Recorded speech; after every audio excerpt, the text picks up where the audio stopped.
അവൻ്റെ തല അടിച്ചു പൊട്ടിക്ക് തപസ്. തൻ്റെ നേരെ പാഞ്ഞു വന്ന ഒരുവൻ്റെ കൈ പിടിച്ച് തിരിച്ചോടിച്ചുകൊണ്ട് അവനെ നിലത്തിയിട്ട് ചവിട്ടുന്നതിനിടയിൽ പിന്നിൽ നിന്നും ആമ വിളിച്ചു പറയുന്ന കേട്ട് തപസ് അവളിൽ നിന്ന് തിരിഞ്ഞു നോക്കി. സ്വാമിജിയുടെ അരികിൽ നിന്ന് തന്നെ നോക്കി ഇളിച്ചു കാണിക്കുന്നവളെ കണ്ട് അവനൊന്ന് കണ്ണുകൊട്ടി കാണിച്ചു. അപ്പോഴേക്കും ഗൗതമും ഗോകുലും കൂടി അവൻ്റെ നേരെ പാഞ്ഞു വന്നിരുന്നു. അയ്യോ തപസ്! തപസ്സിന്റെ നാലു ചുറ്റും വളഞ്ഞു നിൽക്കുന്ന ഗുണ്ടകളെ കണ്ട് ആമയൊന്ന് ഭയന്നു പോയി.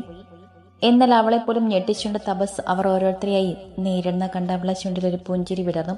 അല്ലെങ്കിൽ മേലെ തപസ് ഹീറോയാ. അവൾ ആത്മകഥം പോലെ പറഞ്ഞപ്പോഴേക്കും ആശ്രമത്തിന്റെ മുറ്റത്തായി ഒരു കാർ വന്നു നിന്നു. സ്വാമിജിയും ആമയും തിരിഞ്ഞു നോക്കിയപ്പോഴേക്കും കാറിൽ നിന്നും നെറ്റിച്ചുളച്ചുകൊണ്ട് ഇറങ്ങുന്ന ശ്യാമിനെ കണ്ട ആമ ഓടി അവന്റെ അരികിലേക്ക് ചെന്നു. ശ്യാമേട്ടാ, ത്രിലോകേട്ടൻ ഇവിടെ ഉണ്ടെന്നറിഞ്ഞ് മിഥുന ചേച്ചിയുടെ ബ്രദേഴ്സ് വന്നിട്ടുണ്ട്. കൂടെ കുറെ ഗുണ്ടകളും. തപസ് അവരെ തടയുന്നുണ്ട്. അങ്ങോട്ടൊന്ന് ചെല്. അയ്യോ എൻ്റെ കുഞ്ഞ്! അപ്പോഴാണ് കാറിന്റെ പിൻസീറ്റിൽ നിന്നും ഇറങ്ങിയ ഒരു മധ്യവയസ്കനെയും സ്ത്രീയും അവൾ കാണുന്നത്. അമ്മി, ഇത് ത്രിലോകിന്റെ അച്ഛനും അമ്മയുമാണ്. നീ അവരെ നോക്കിക്കൊള്ളണേ. അവരെ സംശയത്തോടെ നോക്കിക്കൊണ്ട് നിൽക്കുന്ന ആമയുടെ പറഞ്ഞിട്ട് ശ്യാം വേഗം തപസ്സിന്റെ അരികിലേക്ക് ഓടി. ഗൗരി, നീ ഇങ്ങനെ കരയാതെ. നമ്മുടെ കുഞ്ഞൊന്നും സംഭവിക്കില്ല. മരണത്തിന്റെ പിടിയിൽ നിന്ന് ഈശ്വരന്മാർ അവൻ നമുക്ക് തിരികെ തന്നതല്ലേ. ഈശ്വരന്മാർ നമ്മളെ ഒരിക്കലും കൈവിടില്ല. നീ അങ്ങനെ കരയല്ലേ. മുഖം പൊത്തി കരഞ്ഞിട നിൽക്കുന്ന ഗൗരിയെ ശ്രീനാഥ് ചേർത്ത് പിടിച്ച് ആശ്വസിപ്പിക്കുന്ന കണ്ട് ആമി വേഗം അവിടെ അരികിലേക്ക് വന്നു. അതെ ആന്റി, ത്രിലോകേട്ടന് ഒന്നും സംഭവിക്കില്ല. അങ്കിൾ പറഞ്ഞതുപോലെ ഈശ്വരൻ നമ്മളെ ഒരിക്കലും കൈവിടില്ല. ഗൗരിയുടെ കൈ പിടിച്ചുകൊണ്ട് ആമി പറഞ്ഞു കേട്ട് അവർ അവളെ ഒന്ന് നോക്കി. പുഞ്ചിരിയോടെ നിൽക്കുന്ന കൊച്ചു പെൺകുട്ടി അവർ കൗതുകത്തോടെ നോക്കി നിന്നു. മോള്, അവൾ ആരാണെന്ന പോലെ ശ്രീനാഥ് ചോദിച്ചു. ഞാൻ ആമി, ആത്മീയ. അവൾ പറഞ്ഞു കിട്ടിയ ഒരു നിമിഷം അവിടെ മനസ്സിലേക്ക് ശ്യാം പറഞ്ഞ വാക്കുകൾ കടന്നു വന്നു. ആത്മീയ, ആ പെൺകുട്ടി ഇല്ലായിരുന്നെങ്കിൽ നമുക്ക് നമ്മുടെ ത്രിലോകിനെ ഒരിക്കലും തിരികെ കിട്ടില്ലായിരുന്നുവെങ്കിൽ. ശ്യാം പറഞ്ഞ അതേ പെൺകുട്ടി തന്നെയാണ് തങ്ങളുടെ മുന്നിൽ നിൽക്കുന്നതെന്ന് മനസ്സിലായതും ശ്രീനാഥ് സന്തോഷത്തോടെ അവളുടെ കയ്യിൽ അമർത്തി പിടിച്ചു. മോളില്ലായിരുന്നുവെങ്കിൽ ഞങ്ങളുടെ കുഞ്ഞ്. മോളോട് എങ്ങനെ നന്ദി പറയണമെന്ന് ഞങ്ങൾക്കറിയില്ല. അദ്ദേഹം പറഞ്ഞു കേട്ട് അവളൊന്ന് പുഞ്ചിരിച്ചു. അതിൻ്റെ ഒന്നും ആവശ്യമില്ലെങ്കിൽ ഇതെന്റെ നിയോഗമാണെന്ന് ഞാൻ കരുതുന്നുള്ളൂ. അല്ലെങ്കിൽ എവിടെയോ കിടന്ന് ഞാൻ ഈ എറണാകുളത്ത് വരാനും ഇങ്ങനെയൊക്കെ സംഭവിക്കാനും ഇടവരില്ലല്ലോ. അവൾ പറഞ്ഞു കേട്ട് ശ്രീനാഥ് അവളെ നെറുകയിലൂടെ നിന്ന് തലോടി. അവൾ തിരിഞ്ഞ് ഗൗരിയെ നോക്കിയതും നിറഞ്ഞ കണ്ണുകളോടെ അവളുടെ മുഖത്തേക്ക് തന്നെ കണ്ണുകൾ നട്ടുകൊണ്ട് നിൽക്കുന്നവളെ കണ്ട് അവളൊന്ന് പുഞ്ചിരിച്ചു. ഈ കണ്ണുകൾ നിറയരുതാൻറ്റി. ഈ ഒരു വർഷകാലം മാറ്റി ഒഴുകിയ കണ്ണുനീരിന്റെ ഫലമാണ് ഈശ്വരന്മാർ തിരികെ തന്ന ത്രിലോകേട്ടന്റെ ജീവൻ. ഇനി സന്തോഷിക്കാണ് വേണ്ടത്. അധികം വൈകാതെ ത്രിലോകേട്ടൻ പൂർണ്ണ ആരോഗ്യവനായി ആന്റിയുടെ അരികിലേക്ക് എത്തും. അവൾ പറഞ്ഞു കേട്ട് ഗൗരി പൊട്ടിക്കരഞ്ഞുകൊണ്ട് അവളെ ചേർത്ത് പിടിച്ചു. അപ്പോഴേക്കും തപസ്സും ശ്യാമും കൂടി ഗൗതമനെയും ഗോകുലിനെയും അവന്മാരുടെ കൂടെ വന്ന ഗുണ്ടകളെയും ഒക്കെ അടിച്ചൊതുക്കി ഒരു മൂലയിൽ കൂട്ടിയതും. ഡാ, എണീക്കാൻ വയ്യാതെ നിലത്ത് കിടന്ന് പിടയുന്ന ഗൗതമന്റെ അരികിലേക്ക് ചെന്ന് നിന്നുകൊണ്ട് തപസ് വിളിച്ചതും അവൻ പേരുടെ പിന്നിലേക്ക് നിരങ്ങി നീങ്ങി. എടാ, മാണിക്യമംഗലത്ത് ഗോവിന്ദവർമ്മയുടെ മോനെ, നിന്റെ അച്ഛൻ ആഭ്യന്തര മന്ത്രിയുടെ സ്വന്തം ആളല്ലേ. നിന്റെ അച്ഛനുള്ള പണി ഓൺ ദി വേ ആണ് മോനെ, കരുതിയിരുന്നോളാം പറഞ്ഞു. തപസ്സിന്റെ വാക്കുകൾ കേട്ട് ഒരു നിമിഷം അവർ നടുങ്ങിപ്പോയി. ഇനിയും ഇവിടുന്ന് ചാകണ്ടെങ്കിൽ എണീറ്റ് പോടാ. ഞങ്ങളുടെ ത്രിലോകിന്റെ ഒരു രോമത്തിൽ പോലും നീയൊന്നും തൊഴില്ല. ശ്യാമ കൂടി അവിടെ അരികിലേക്ക് വന്നുകൊണ്ട് പറഞ്ഞതും ഗൗതം അവർ ഇരുവരെയും മാറി മാറി നോക്കി. ശേഷം ഗോകുലിനെ നോക്കി പതിയെ പിടിച്ച് എഴുന്നേൽപ്പിച്ചുകൊണ്ട് അവൻ മുടന്തി പുറത്തേക്ക് നടന്നു. നടക്കിനിടയിൽ തിരിഞ്ഞു നോക്കിയ ഗൗതമിന്റെ നേരെ വിരൽ ചൂണ്ടി മുകളിലേക്കും താഴേക്കും മാട്ടിക്കൊണ്ടൊരു താക്കീത് പോലെ കാണിച്ചു തപസ്. അപ്പോഴേക്കും മാമി ഓടി അവന്റെ അരികിലേക്ക് വന്ന് അവനെ മുറുക്കെ പുണർന്നിരുന്നു. തപസ്, യു ആർ അമേസിംഗ്. തപസ് ഒരു ചിരിയോടെ അവളെ ചേർത്ത് പിടിച്ചു. സ്വാമിജിയും ശ്യാമും അത് നോക്കിയൊരു പുഞ്ചിരിയോടെ നിന്നു. അപ്പോഴേക്കും ഗൗരിയും ശ്രീനാഥും അവിടെ അരികിലേക്ക് വന്നു. മോനെ, ഞങ്ങളെ കുഞ്ഞ്. ശ്രീനാഥ് ചോദിച്ചു കേട്ട് ശ്യാം സ്വാമിജി ഒന്ന് നോക്കി. ചികിത്സ നടക്കുകയാണ്. ഓരോ ദിവസവും കഴിയുന്തോറും നല്ല ഇമ്പ്രൂവ്മെന്റ് തന്നെയുണ്ട്. അദ്ദേഹം പറഞ്ഞതും അവർ ഇരുവരുടെയും കണ്ണുകൾ നിറഞ്ഞു. ഞങ്ങൾക്കൊന്ന് കാണാൻ. ഗൗരി അദ്ദേഹത്തെ നോക്കി ദയനീയത്തോടെ ചോദിച്ചു. അരുത്, ഇപ്പോൾ ആ മുറിയിൽ അന്യർ പ്രവേശിക്കാൻ പാടില്ല. അത് രോഗിയുടെ ആരോഗ്യത്തെ ബാധിക്കും. എന്തായാലും ഇത്രയും ദിവസങ്ങൾ കാത്തിരുന്നില്ലേ, ഇനി കുറച്ച് ദിവസങ്ങൾ കൂടി കാക്കൂ. ഇനിയും അധിക ദിവസങ്ങൾ കഴിയാതെ തന്നെ ത്രിലോകി യഥാർത്ഥ ജീവിതത്തിലേക്ക് തിരികെ വന്നിരിക്കും. സ്വാമിജി ഉറപ്പുപോലെ പറഞ്ഞതും അവർ ഇരുവരും അദ്ദേഹത്തെ നോക്കി കൈകൾ കോപ്പി നിന്നു. അദ്ദേഹം അവരെ നോക്കിയെന്ന് പുഞ്ചിരിച്ചുകൊണ്ട് ശ്രീനാഥിനെ തുള്ളുന്നു തട്ടി. എല്ലാം നന്നായി വരും. അത്രയും കൂടി പറഞ്ഞിട്ട് അദ്ദേഹം തന്റെ ഓഫീസ് മുറിയിലേക്ക് നടന്നു പോയി. തന്റെ കാലുകളിൽ മുറുക്കെ പിടിച്ചുകൊണ്ട് അലറി കരയുന്ന മേധുവിന്റെ ഇരു തോളിലും പിടിച്ച് എഴുന്നേൽപ്പിച്ചുകൊണ്ട് ഗൗരി തൻ നെഞ്ചിലേക്ക് ചേർത്ത് പിടിച്ചു. കരയില്ലേ മോളെ, അവനെ നമുക്ക് തിരികെ കിട്ടിയില്ലേ. ഇനി എന്തിനാ എന്റെ കുഞ്ഞ് വിഷമിക്കുന്നത്? തന്റെ നെഞ്ചിൽ മുഖം അമർത്തി നിന്നുകൊണ്ട് പൊട്ടിക്കരയുന്ന മേധുവിനെ ആശ്വസിപ്പിച്ചുകൊണ്ട് ഗൗരി പറഞ്ഞു. ഞാനാ കാണാം. ഞാൻ എല്ലാത്തിനും കാണും. എന്നെ കല്യാണം കഴിച്ചത് കൊണ്ടല്ലേ ത്രിലോകേട്ടനെ ഇങ്ങനെ കിടക്കേണ്ടി വന്നത്. അവൾ കരഞ്ഞോണ്ട് പറയുന്ന കേട്ട് ഗൗരി അവളെ നെറുകയിലൂടെ തലോടി. ഒരിക്കലല്ല മോളെ, അത് വിധിയായിരുന്നു. ആ വിധിയിൽ നിന്നും എൻ്റെ മോളുടെ പ്രാർത്ഥന കൊണ്ട് മാത്രമാണ് എൻ്റെ കുഞ്ഞ് തിരികെ വന്നത്. അങ്ങനെ വിശ്വസിക്കാനാണ് ഈ അമ്മയ്ക്കിഷ്ടം. അവരവളെ ചേർത്ത് പിടിച്ചുകൊണ്ട് ആശ്വസിപ്പിച്ചതും അവൾ നിറകണ്ണുകളോടെ അവരെ മുറുക്കെ പുണർന്നിരുന്നു. ശ്രീനാഥ് കൂടി അവരുടെ അരികിലേക്ക് വന്നിരുന്നതും അച്ഛൻ്റെയും അമ്മയുടെയും നടുവിലായി ഒരു കൊച്ചു കുഞ്ഞിനെ പോലെ അവളിരുന്നു. ഈ കാഴ്ച നോക്കിക്കൊണ്ടൊരു പുഞ്ചിരിയോടെ മിഥുനും ശ്യാമും തപസ്സും ആമയും പുറത്തേക്കിറങ്ങി. ഇനി എന്താ പ്ലാൻ? ഇത്രയൊക്കെ ചെയ്ത് കൂട്ടി അവരെ അങ്ങനെ അങ്ങ് വെറുതെ വിടുകയാണോ? പുറത്തേക്കിറങ്ങിയതും ശ്യാം മിഥുനെയും തപസ്സിനെയും നോക്കി ചോദിച്ചു. അങ്ങനെ അങ്ങ് വെറുതെ വിടാൻ പറ്റുമോ? അവർ ഈ ചെയ്തിനുള്ള പണി ഇപ്പോൾ അവിടെ വീട്ടിലെത്തിയിട്ടുണ്ടാകും. തപസ് ഒരു ചിരിയോടെ പറഞ്ഞു കേട്ടതും ശ്യാമും മിഥുനും അവനെ സംശയത്തോടെ നോക്കി. Let's wait and see. Tapas ഒരു കണ്ണിറക്കിക്കൊണ്ട് പറഞ്ഞ അതേ നിമിഷം തന്നെ ആശ്രമത്തിന്റെ വെയിറ്റിംഗ് റൂമിൽ വെച്ചിരുന്ന TV-യിൽ തെളിഞ്ഞ ബ്രേക്കിംഗ് ന്യൂസ് കേട്ടതും ശ്യാമും മിഥുനും അന്തം വിട്ടുകൊണ്ട് നിന്നു.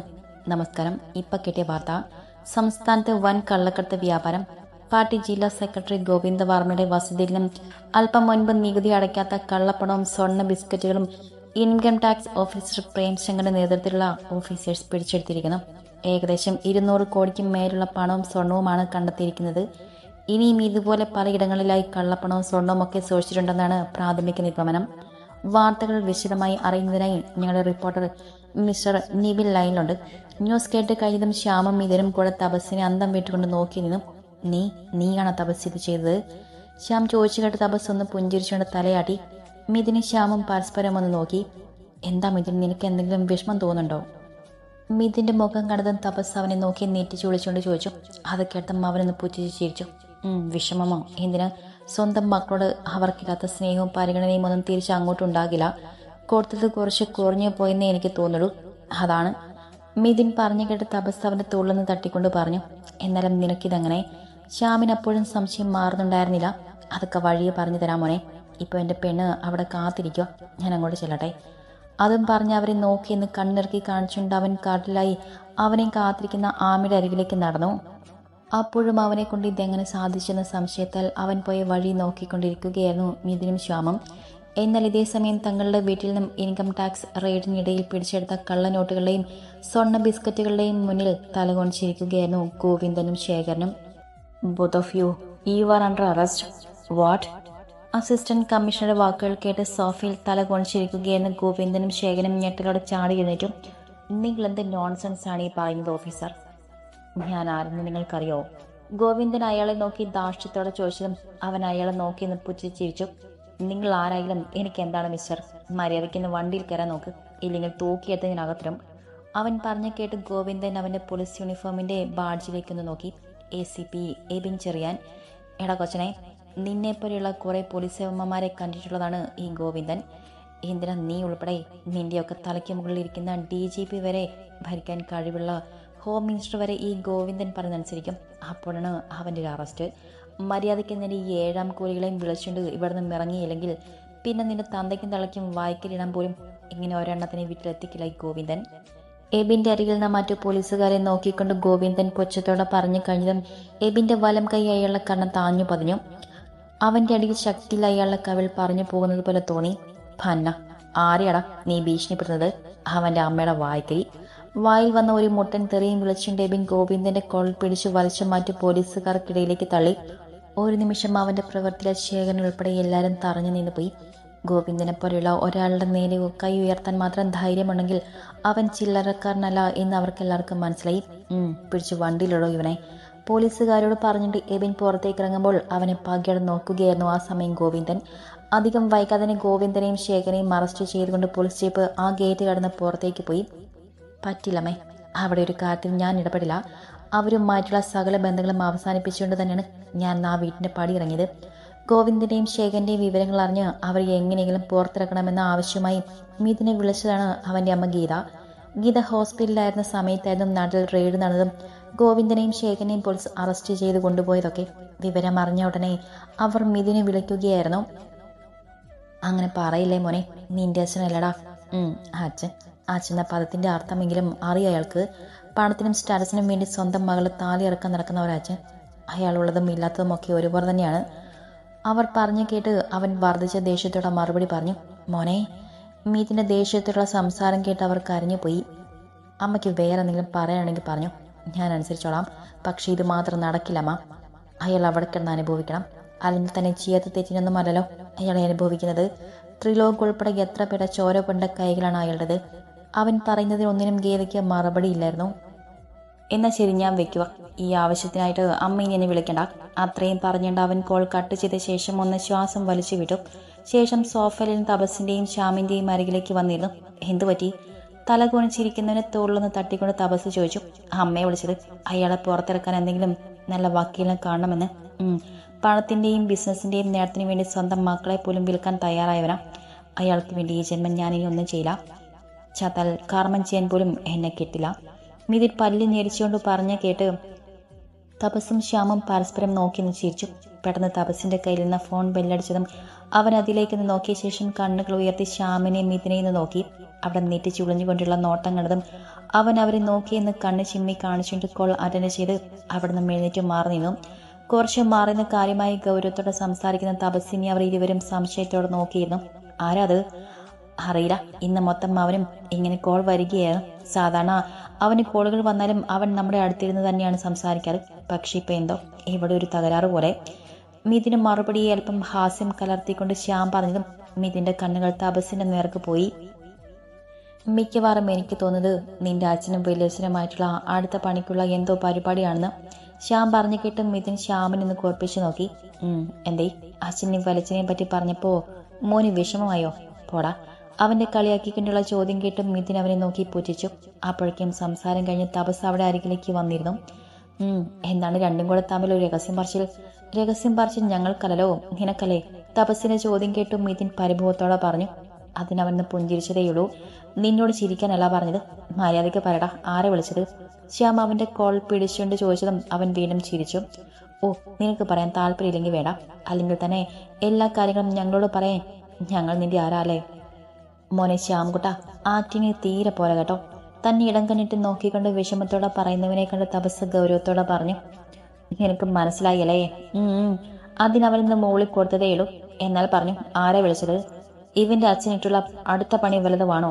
ശ്യാം ആകാംക്ഷയോടെ ചോദിച്ചു കേട്ട് തപസ് ഒന്ന് പുഞ്ചിരിച്ചു. അങ്ങനെ ചോദിച്ച ഏറെക്കുറെ. അതെന്താ ഈ ഏറെക്കുറെ? അവൻ പറഞ്ഞു കേട്ട് ശ്യാമും വീണ്ടും സംശയത്തോടെ ചോദിച്ചു. അതായത് ശ്യാമൂട്ടാ, അറസ്റ്റിലായി ഇവന്റെ അച്ഛനെയും വലിയച്ഛനെയും 2 ദിവസത്തേക്കൊന്നും ചെയ്യാൻ പറ്റില്ല. ഇന്ന് ഫ്രൈഡേ ഈവനിങ് ആയി. നാളെ സെക്കൻഡ് സാറ്റർഡേ, മറ്റന്നാൾ സൺഡേ. 2 ദിവസം കോടതി അവധിയായിരിക്കും. പിന്നെ മൺഡേ മാത്രമേ അവരെ കോടതിയിൽ ഹാജരാക്കാൻ പറ്റൂ. കോടതിയിൽ നിന്നും അവരെ പോലീസ് കസ്റ്റഡിയിൽ കിട്ടണം. എങ്കിൽ മാത്രമേ നമുക്ക് അവർക്കുള്ള പണി കൊടുക്കാൻ പറ്റൂ. തപസ് പറഞ്ഞു കേട്ട് ശ്യാമും മിഥുനും അവനെ അന്തം വിട്ടുകൊണ്ട് നോക്കിയിരുന്നു. അപ്പൊ പോലീസ് കസ്റ്റഡിയിൽ കിട്ടിയാൽ അവർക്ക് പണി കൊടുക്കാൻ പറ്റോ? അതെങ്ങനെ? ശ്യാം ആകാംക്ഷയോടെ ചോദിച്ചു. ACP എബിൻ ചെറിയാൻ എന്റെ കോളേജ് മേറ്റ് ആയിരുന്നു. അവർക്കിട്ട് ഇങ്ങനൊരു പണി കൊടുക്കാൻ എന്നെ ഹെൽപ്പ് ചെയ്ത അവനല്ലേ? അവനൊരു കണ്ണിറക്കി കാണിച്ചുകൊണ്ട് പറഞ്ഞതും ശ്യാമും മിഥുനും അവനെ അത്ഭുതത്തോടെ നോക്കി. എടാ ഭയങ്കര. ശ്യാം അവനെ മുറുകെ പുണർന്നു. ഓ വീരടാ കാല, എനിക്ക് വേദനിക്കുന്നു. തോളിൽ മുറുകെ അവന്റെ കൈയെടുത്ത് മാറ്റിക്കൊണ്ട് തപസ് അവനെ കൂർപ്പിച്ച് നോക്കിക്കൊണ്ട് പറഞ്ഞതും ശ്യാം അവനെ നോക്കി ഇളിച്ചു കാണിച്ചു കൊടുത്തു. അതേസമയം മിഥുൻ അവരെ നോക്കി ഒരു പുഞ്ചിരിയോടെ ഇരിക്കുന്നുണ്ടെങ്കിലും അവന്റെ നെഞ്ച് വിങ്ങുന്നുണ്ടായിരുന്നു. എന്തൊക്കെ പറഞ്ഞാലും ജനിപ്പിച്ച അച്ഛനാണ്. അതിന്റെ ഒരു സെന്റിമെന്റ്സ് അവന്റെ മനസ്സിൽ നിന്നും ഉണ്ടായിരിക്കുക തന്നെ ചെയ്യും. ദിവസങ്ങൾ കൊഴിഞ്ഞു പോയിക്കൊണ്ടിരുന്നു. 7 ദിവസങ്ങൾക്ക് ശേഷമുള്ള ഒരു പ്രഭാതം ചികിത്സാ മുറിയുടെ മുന്നിലെ ഇടനാഴിയിൽ നിരന്നിരിക്കുകയായിരുന്നു തപസ്, മാമയും ഉൾപ്പെടെ ത്രിലോകിന്റെ ബന്ധുക്കളെല്ലാവരും. അവരുടെ എല്ലാവരുടെയും മുഖത്ത് വല്ലാത്തൊരു ടെൻഷൻ നിറഞ്ഞു നിന്നിരുന്നു. അതിന് കാരണം ഇന്നാണ് ത്രിലോകിന് ചികിത്സ കഴിഞ്ഞ് പുറത്തേക്ക് കൊണ്ടുവരുന്നത്. തലക്കേറ്റ മാരകമായ മുറിവ് കാണും. ചിലപ്പോൾ അവന്റെ ശരീരാവയവങ്ങൾക്ക് എന്തെങ്കിലും ഒരു കുറവ് സംഭവിക്കാമെന്ന് സ്വാമിജി പറഞ്ഞിരുന്നു. ശ്രീയേട്ടാ, പേടിക്കാതിരോ. നമ്മുടെ മോൻ പൂർണ്ണ ആരോഗ്യവനായി തന്നെ തിരികെ വരും. ഗൗരിയുടെ ടെൻഷൻ നിറഞ്ഞ ശബ്ദം കേട്ടതും ശ്രീനാഥ് പതിയെ പറഞ്ഞു. ഗൗരി ഒരു ദീർഘശ്വാസം എടുത്തുകൊണ്ട് തന്റെ അരികിൽ കണ്ണുകൾ അടച്ച് പ്രാർത്ഥനയോടെ ഇരിക്കുന്ന മിഥുവിനെ ഒന്ന് നോക്കി. അവളുടെ മനസ്സ് ഇവിടെയൊന്നും അല്ലെന്ന് അവർക്ക് മനസ്സിലായി. അവൾ പൂർണ്ണമായും പ്രാർത്ഥനയിൽ മുഴുകിയിരിക്കുകയായിരുന്നു. ആമി തപസ്സിന്റെ തോളിലേക്ക് ചാഞ്ഞിരുന്നു. ചിലപ്പോൾ ത്രിലോകേട്ടന് എന്നെ മാത്രമേ ഓർമ്മ കാണുകയുള്ളായിരിക്കും, അല്ലേ തപസ്? അവൾ പറഞ്ഞു കേട്ട് അവനവളെ സംശയത്തോടെ നോക്കി. അല്ല, വിസ്മയത്തുമ്പത്തിൽ അങ്ങനെയായിരുന്നല്ലോ. അവസാനം മോഹൻലാലിനെ മാത്രമേ നയൻതാരയ്ക്ക് ഓർമ്മയുണ്ടായിരുന്നുള്ളൂ. ബാക്കി എല്ലാവരെയും മറന്നുപോയില്ലേ? അവൾ ഇളിച്ചുകൊണ്ട് പറയുന്ന കേട്ട് അവൻ അവളെ നോക്കി പല്ല് കടിച്ചു. അവളുടെ ഒരു സിനിമ, മിണ്ടാതിരിക്കട്ടെ അവിടെ. അവൻ കലിപ്പായതും അവൾ തന്റെ വായ്ക്ക് സീപ്പിട്ടു. ആ നിമിഷം തന്നെ ചികിത്സാമുറിയുടെ വാതിൽ തുറന്ന് സ്വാമിജി പുറത്തേക്ക് ഇറങ്ങി. എല്ലാവരും ചാടി എഴുന്നേറ്റ് അദ്ദേഹത്തിനെ നോക്കിയതും അദ്ദേഹം ഒരു പുഞ്ചിരിയോടെ അവരെ നോക്കി നിന്നു.